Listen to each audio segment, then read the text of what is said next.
Hi everyone, welcome to my YouTube channel. My name is Pamela. Yeah, this is my first video. I've been procrastinating for quite some time now to do this thing. And I figured, you know what, Pam, just do it. It doesn't have to be perfect. It doesn't have to be anyhow. Just do it. So I figured it's always nice to get to know one another. Who am I and all that? What drives me? You know, what pushes me to want to be a better person and all that. Anyway, I'm just doing my makeup, but I'm not a makeup artist or anything, so please do not come for me.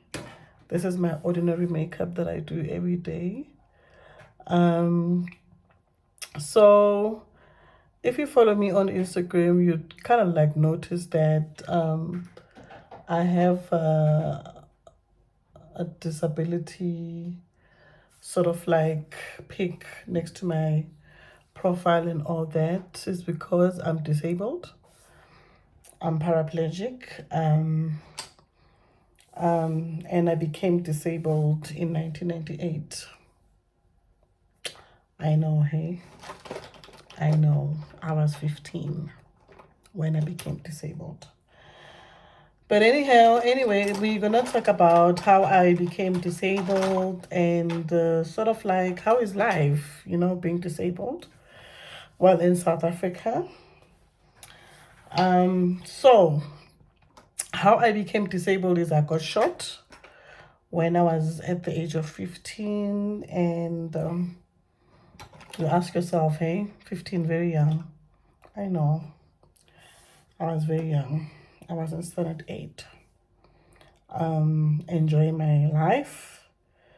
I did not think I'll be disabled one day, but the accident happened, and when it happened, it changed my life. Yeah, well, at first I thought, okay, it changed my life for the worst because obviously I didn't know what was gonna happen, with my life. So I figured, you know what, it's a shock to everybody and to my whole family. It was a shock, but we adapted. We adapted that I'm now disabled and things have changed and things are going to have to change in the house, and all that. But anyway, to go back a little bit, is I was 15 and I was at a shopping center when I got shot. I was with my poor grandmother. May her soul rest in peace, but she didn't die at that time. She only died later in 2012. So I was with her when the whole incident happened. The guys were doing a robbery at Pep's store. I'm not going to mention places because now you'll be afraid to go there. They were doing a robbery to a Pep store. And what happened is I then got a crossfire. So as I got the crossfire, I was like, okay, you know what? This is the end of me, because at that particular time, I didn't even know that I was shot. Let's be quite honest. So I fell down. Nobody kind of like realized that I was shot or anything. Nobody knew at that particular time. I mean, even myself, I didn't know that I was shot. It's quite funny, I know. Because I just felt the warmth in my whole body. My whole body just became so very warm. And then other people started seeing blood coming out of my jersey and all that. That's when everybody realized that I got shot and all that. So okay, what happened is then I was lying in a pool of blood, guys. Lying in a pool of blood. My poor grandmother was screaming and screaming for help. It's quite weird how it happened, you know? But yeah, it happened. I'm not a makeup person, guys. Like I said, don't come for me, please. So yeah, so I was laying in a pool of blood, and then what happened is there was a taxi driver, and then the taxi driver saw me and helped my grandmother um to I mean, like, helped my grandmother to get me to the hospital, sort of like that. I don't know if it makes sense. English is not my mother tongue, but anyway. So helped us to get to the nearest hospital. At that particular time, the nearest hospital was Natalspruit Hospital. So as the guys who were shooting fled off, a couple of people were injured, and one died. I only heard about it when I was attending the actual case, that one died. So now, to cut the, because it's a long story, obviously, it was in 1998 when I became disabled, and we are in 2022, guys. Today it's the 28th of January. So yeah, and got to the hospital. Well, at that particular time, my legs were not moving, so I kind of like knew there was something weird going on. You know, that's just beyond me at that particular time. So my legs would not move, and I was in a pool of blood, and I was just losing so much energy at that time. I remember I was 15. That was 1998. So you can calculate my age. Those who are very quick with maths, I'm very dumb when it comes to maths. So got to the hospital, and then went to theater. Obviously, that's when they realized that I mean, not to theater first. I went to do an X-ray because I was like just losing energy, and I couldn't keep up. So they checked my stomach and everything where the bullet went in. Then the X-ray came back, and when the X-ray came back, it showed that unfortunately I have lost one kidney, and I need to be rushed to the theater immediately. So yeah, then I was rushed to the to the theater, obviously, because they needed to clean out the kidney and all that. So again, still same day, I got shot at 3 o'clock. It was 3 o'clock, yeah, in the afternoon. But I only went to theater at 11. So 11, my kidney was removed, all the stuff. My kidney and my spleen was damaged, so they removed that. Yeah, my kidney and my spleen was removed. Okay, anyway, we move. So operated, done everything, and they did a laboratory on me. It was a big operation. Apparently it's a big operation, but well, I'm not a medical doctor. I don't know. So Pam was then transferred to a ward, to intensive care, obviously, because we all didn't know if I was gonna make it or anything. So okay, smudging. So then I was in an intensive ward, and stayed there. I can't remember how long I stayed there, guys, but in total, I was at the hospital for 3 months. Now you can imagine, no school, no nothing. That's what happened to me. So, but anyway, then I realized there was something wrong because obviously I couldn't move my legs. I lost usage of my legs. But no one was saying anything to me.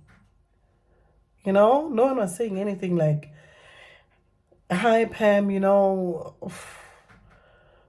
this is what happened to you, and now you're no longer going to be able to blah, blah, blah. Nobody said anything to me. I didn't know anything. But I just found it quite weird that I couldn't move my legs.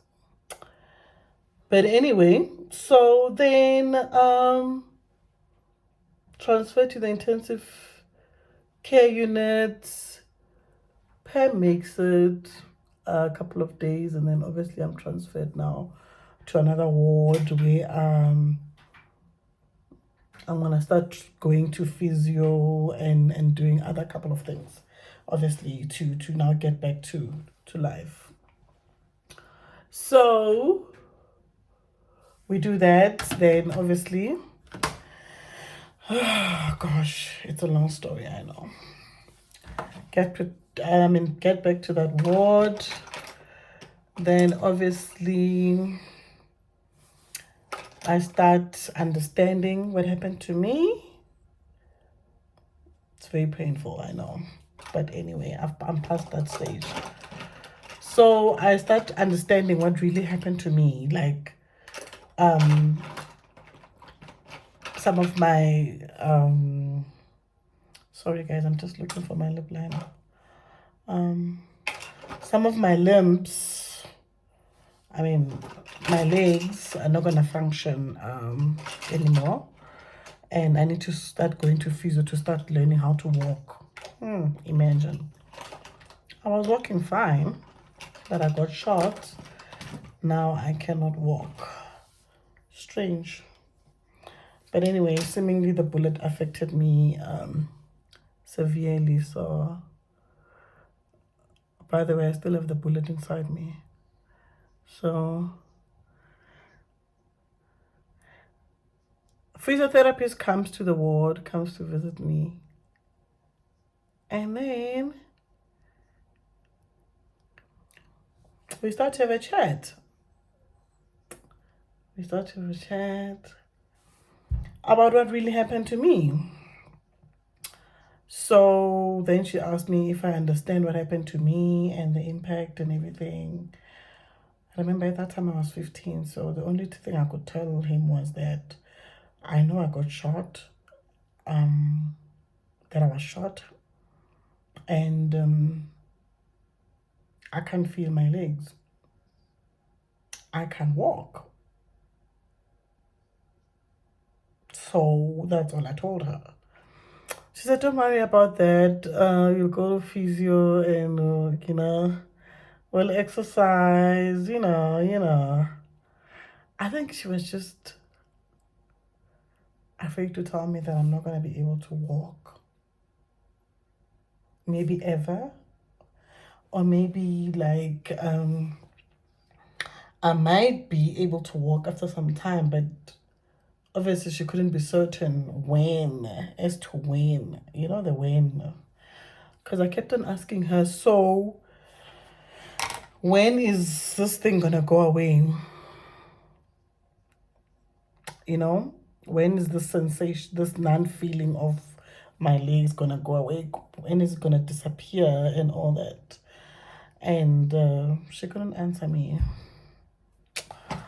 I know. Obviously, who would answer you? I don't know. She wouldn't know, So we start going to physio and all that and all that. Remember now, this is the new me, new normal for me. I don't even know where to start. Let me be quite honest. I didn't even know where to start. But anyway, we moved, went to physio, got used to the ladies there, and well, 1998, obviously I couldn't go back to school because I was in hospitalized due to crime in South Africa. I'm not sure about other places. I'm not going to talk about other countries. I'm going to talk about the country that I live in because that's where I became disabled. That's where I got shot. Period. So,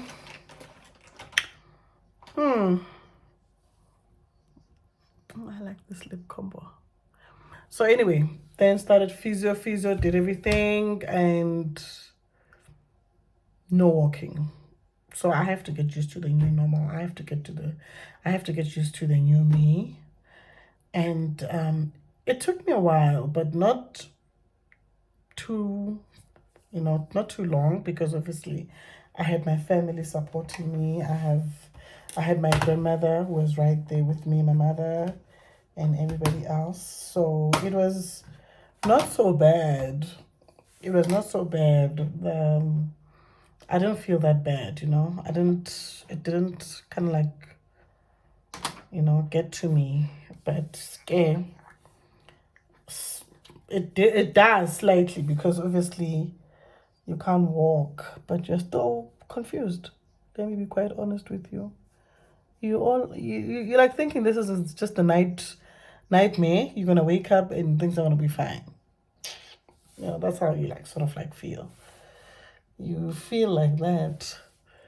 I would say this is just a nightmare, and one day you'll wake up from it and you'll be able to walk. But anyway,